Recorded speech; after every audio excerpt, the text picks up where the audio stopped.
Hey, what's up, everyone? This is KMN 1971, and thank you for taking the time to check out my latest edition of my comic book collection spotlight series. Today, we're going to be talking about one of my favorite slices of American pop culture, Star Wars, or in particular, Star Wars comics. I have been a Star Wars fan since the beginning. It was the first feature film that my parents brought me to see way back in the Old Testament of the 1970s, 1977 in particular. I was 5 years old, and I just naturally loved it. And it's been one of those few things that you can say that you loved when you're 5 years old, and you can still love it later on when you're 48 years old. So recently, there's been a spark in Star Wars popularity, and I thought it'd be a fun topic to cover.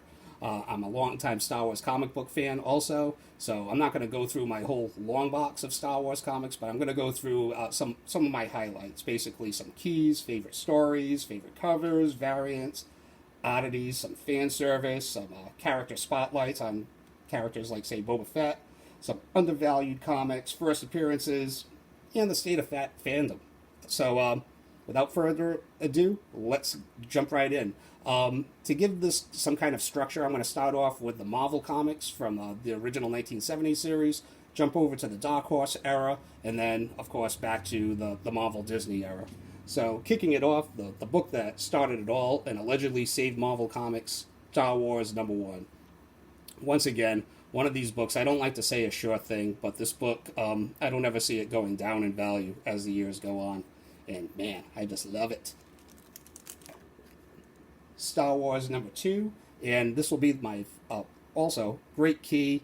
Of course, an adaptation of the original Star Wars movie, and this is probably one of the most underappreciated, undervalued Star Wars comics out there. This is the first appearance of Han Solo, Chewbacca, and Ben Kenobi. As soon as that Ewan McGregor Ben Kenobi series starts up, you'll be hearing about this comic again. I can almost guarantee it. #3, sentimental value for me, because this was the first Star Wars comic that I ever remember having. Oh, the first one that my parents ever bought for me, even though it was the reprint edition. Loved it. #4, 5, and 6.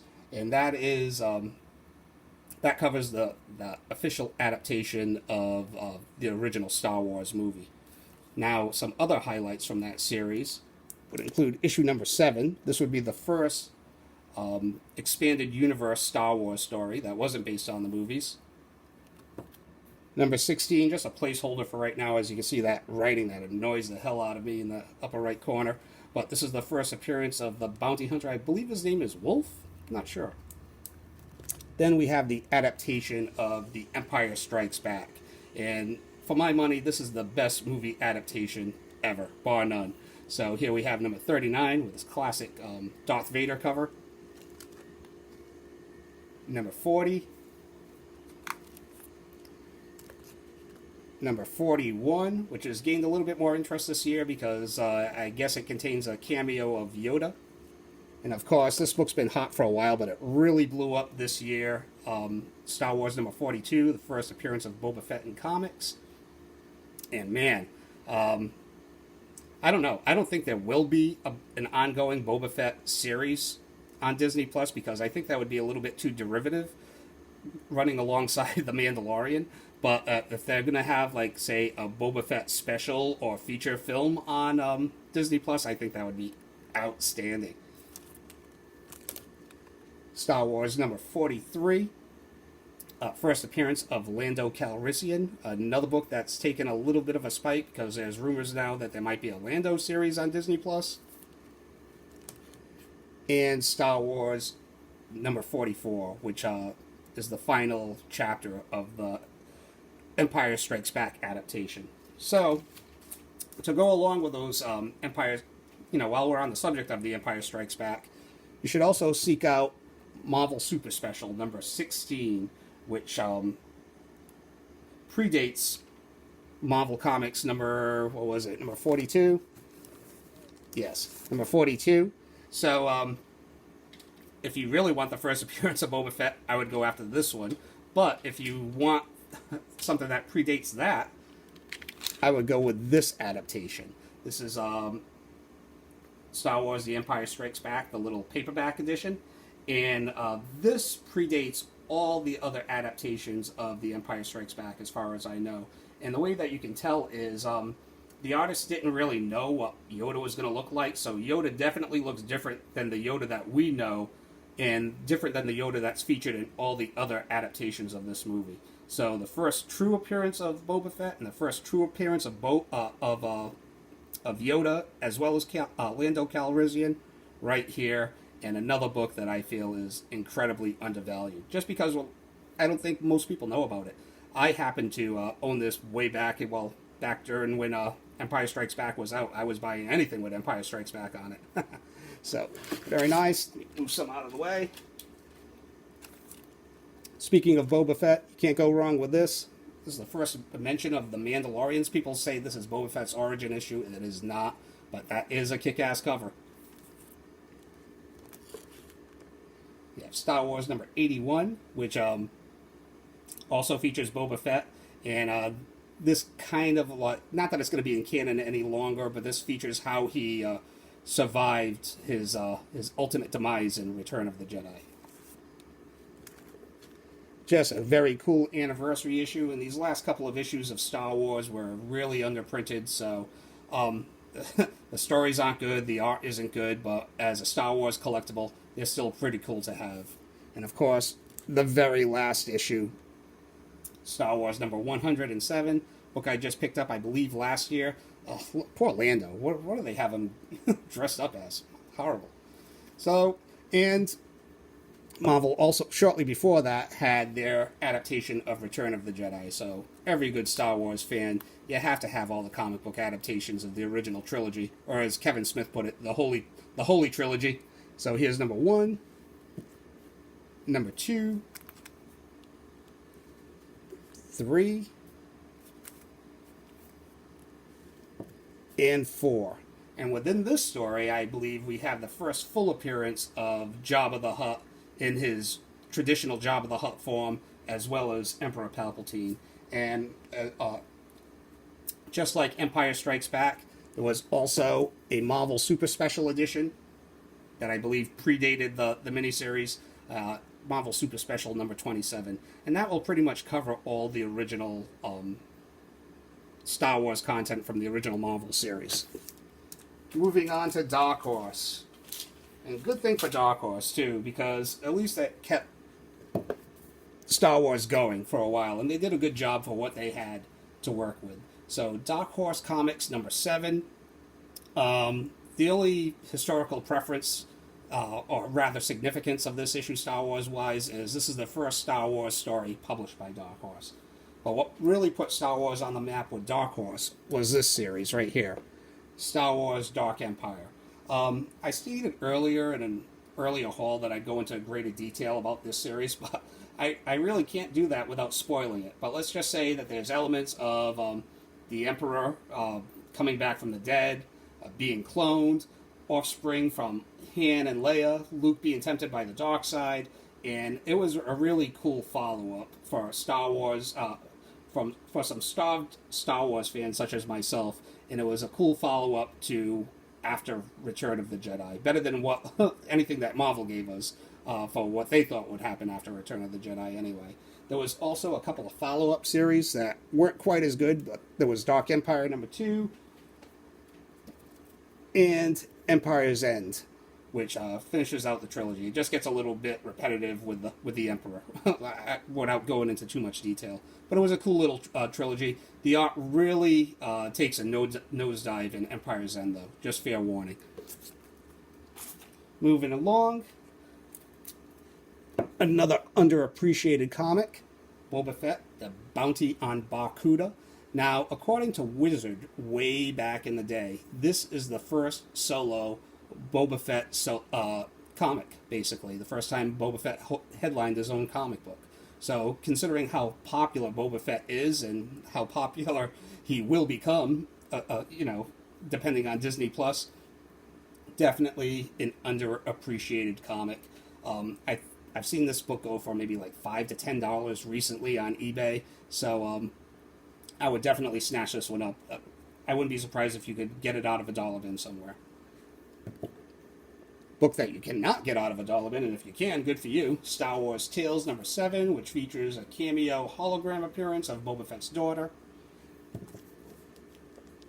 Star Wars Tales number 18, just a kick-ass Boba Fett movie cover. I love all of these Boba Fett movie covers, man.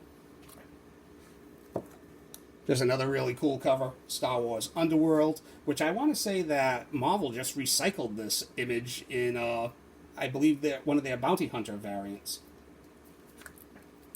And Dark Horse was always good for some fan service. You ever want to see Boba Fett go head-to-head against Darth Vader? You want to check out this 4-part miniseries. Boba Fett, Enemy of the Empire. Once again, pretty cheap, outstanding covers, and just a fun read. Speaking of fun reads and fan service, Star Wars Tales number 9. This is the movie old school fight poster variant. Or I think it's just a B cover, not an incentive variant. But I've always loved this cover. I picked this up probably about 2 or 3 years ago. Great stuff. At that time, that was the only issue in the entire Star Wars Tales run that was sought after by collectors. But my, have the times changed. Here's the A cover to that. And of course, who doesn't want to see Darth Vader versus Darth Maul? Star Wars Episode 1. I have this complete adaptation too, but I'm just going to show this issue, which features a cameo appearance of Darth Maul and the first appearance of quite a few important characters. Anakin, Padme. That's all I can think of, but still. For a book that you can get for $1, why the heck not? And especially this one too, which features this kick-ass movie cover of Darth Maul. Star Wars Episode 1, The Phantom Menace, number 3. First full appearance of Darth Maul in comics. Or on the first appearances that Dark Horse put out. Of course, there's this one, Star Wars Clone Wars number 1. First appearance of Ahsoka Tano, my favorite new modern Star Wars character outside of the original trilogy, along with Captain Rex, who also, man, fantastic characters, man. Moving along, let's go into some oddities. Whoops. So, we have The Star Wars, number 1. I want to say this was a 7-part, either 6 or 7-part miniseries. I think it was 7, though. That featured George Lucas's first draft of Star Wars. Is it good? Not really. But it is so odd. And as a Star Wars fan, I mean, aren't you curious to see Lucas's first draft? And if you think that's George Lucas, that character kind of looks like George Lucas, who's cast as the main character in this version of Star Wars, you would be correct. Another oddity, Star Wars Splinter of the Mind's Eye. This is a 4-part miniseries, and this covers the story of, now, hypothetically, in another parallel universe, say Star Wars, the original Star Wars movie flopped back in 1977. So this was their plan B if they didn't have the budget to do Empire Strikes Back. This is a lower budget film. It doesn't feature Han or Chewbacca. No real big star battles. It's basically on a planet filled with wildlife, I guess. So, so Splinter of the Mind's Eye. This would have been the sequel that would have happened if Star Wars was a flop. Also, not that great of a story, but if you're a curious Star Wars fan, how can you not want it? And it's cheap.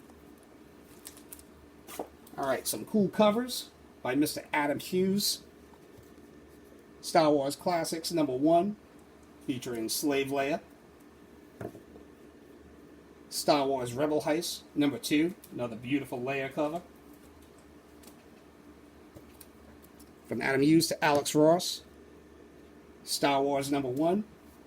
This would be the last foray for Dark Horse, pretty much, with Star Wars. Beautiful covers, but the interior artwork is very rough on the eyes, in my opinion, unfortunately. Here's the incentive sketch variant. I went on a little incentive sketch variant run for this year, for some reason or another, but I love it. I especially love this one. Star Wars number 4, another Alex Ross sketch variant. Beautiful Vader and Leia cover. That's just kick-ass. Alright, so after that, Star Wars made its triumphant return back to Marvel Comics. And I would recommend anything, like reading-wise, of that has Jason Aaron and John Cassidy in the credits. That was Star Wars done right, man. I'm a big fan of this series in general. There were a lot more hits than clunkers, but the high point of the series was when Jason Aaron and John Cassidy were collaborating together. I have a bunch of different versions of number one. So here's number one, the Luke Skywalker variant, action figure variant, rather. J. Scott Campbell variant.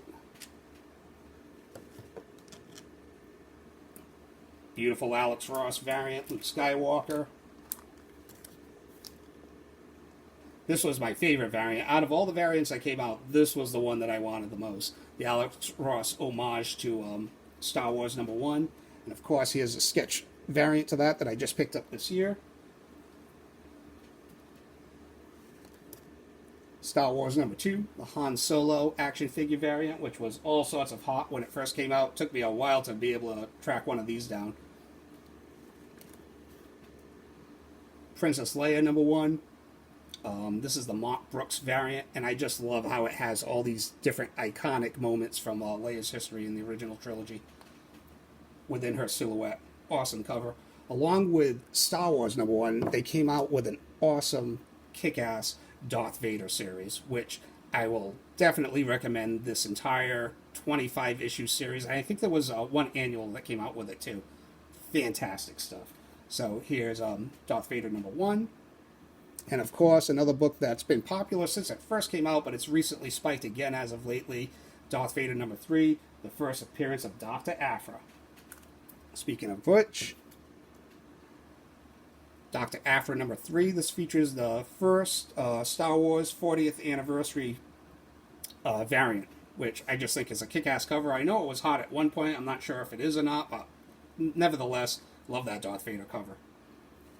Another cover grab, Dr. Aphra number 24, our boy Boba Fett, of course. And then, of course, we'll just end it off with some cheap first appearances. We have Star Wars The Force Awakens. I think this is basically a dollar bin book, but you get the first appearance of Kylo, of Rey, of Finn. So, pretty cool to have. And I enjoyed The Force Awakens. It was just that the Rise of Skywalker. That was the one that kind of messed up that whole trilogy, in my opinion. Poe Dameron, number one, the action figure variant. This is the first appearance of Poe Dameron in BB-8.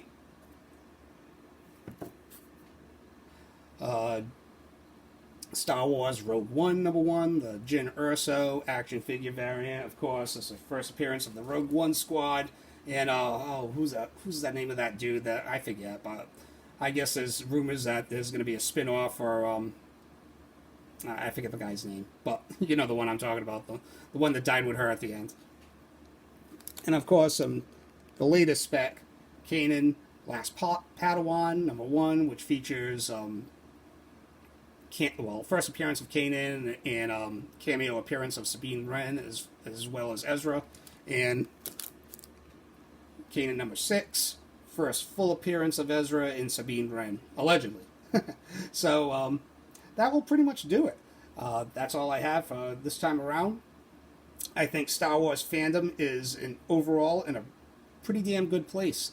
I think everyone was very optimistic around the time of The Force Awakens and was in a good place from there to Rogue One, and then The Rise of Skywalker happened, and then the Solo movie came out. So by the time that Episode 9 came out, everyone was kind of fragmented and kind of argumentative, and Star Wars fandom became a little toxic for a while. Then The Mandalorian happened, and then Clone Wars, the final season, happened. So they have a couple of hits that are universally liked by everybody. So I think, once again, that Star Wars fandom is in a good place, in a positive place. I think people are optimistic about the future of Star Wars again.